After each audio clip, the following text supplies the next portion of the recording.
This right here, all these emails, all this distress, all of what's going on is in the hands of Exeter PD, and they're all in trouble, under scrutiny.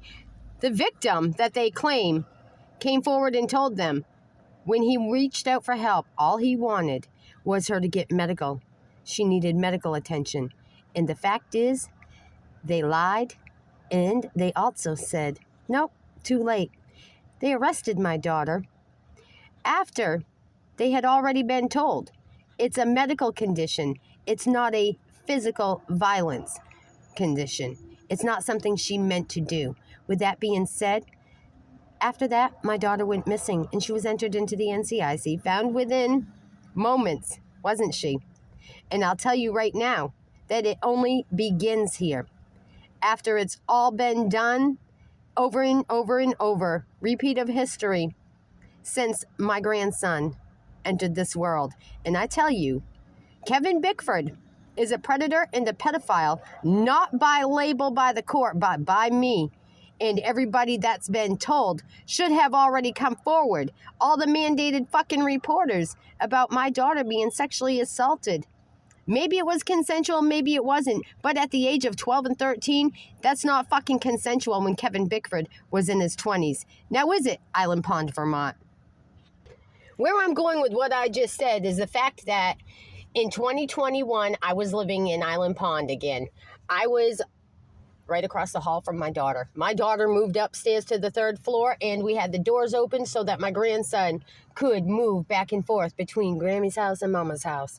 Well, somebody in the Bickford, Maury, Hebert, whatever the fuck family they call themselves, is kind of fucked up, almost like the Munsons, I guess, on TV, or, the Hillbillies or some fucking shit. None of them have fucking teeth or half a head full of them. Not one of them have a fucking IQ level that's equivalent to 100 or over. And they all seem to have problems with fucking drugs, making, taking, distributing, and getting away with it. Sexual activity, perhaps, with most of the cops, like Jeffrey Noyce and a few others that were formerly already arrested and charged and labeled in Island Pond, like a Vermont state trooper, former Vermont state trooper in Island Pond, still fucking lives there and was convicted of sexually assaulting a 13-year-old. Do you see where I'm going with all this? A bunch of fucking predators, sex offenders, and pedophiles in Island Pond, Northeast Kingdom, Vermont, that nobody is doing anything about. Vincent Aluzzi, when the victims come forward, locks them up in psychiatric wards. So we're going to talk about Rutland Regional Medical Center has been known for shock treatment and ketamine feeding, noting that the CIA was investigated for funding Rutland Regional Medical Center for the torturous experimental shit they do to people. I will tell you right now, if you don't fucking believe me, and this guy Kobe or whatever the fuck he calls himself on my YouTube and on my social media, calls himself CJ Wilja. If you contact me one more time, I promise you I'm coming after you and I'll fucking kill you for the shit that you fucking done to me, said about me, and had done to me. Do you understand me? I don't give a fuck who you are, what you've done, or who you think you are. But I've had enough of you. The cops are aware of it. The court's aware of it. And you've been told many fucking times, and I got proof of it. So whatever happens to you, if I get my hands on you, Mr. CJ Wilger, or whatever you want to fucking call yourself on social media, you just better know that I'm coming for you with justification. Do you understand me? Now, back to it. Brianna was not able to be located for months. Now, I'll tell you, Janine at the Island Pond Post Office in Brighton, Island Pond, Vermont, found my daughter after she had been locked up and drugged as well as shock treated by Rutland Regional Medical Center. She was unrecognizable. She was nearly 30 pounds lighter. And Mary Richardson from North Anson, Maine, can verify and vouch for that, as well as the motherfuckers that put my daughter on a bus in that state of condition after a 72nd birthday on Monday, September 6, 2021, came to me on the 7th like nothing fucking happened, knowing the state of condition of my daughter, put her on a Greyhound after assaulting her, trying to have sex with her when she was in a real bad state of mind and condition. And then she went missing for 3.5 months because the same motherfucker has been a predator since my aunt was the age 17, and he married her as soon as she turned 18. And with that being said, I've known him most of my motherfucking life. And he's done this to many people in Anson, Madison, and surrounding areas. So, Tina, I'm going to ask you to come forward and tell everything you know about your ex-partner in Anson, Maine. Because we're going to come up with a solution, already have the conclusion as to who's been involved in abusing my daughter.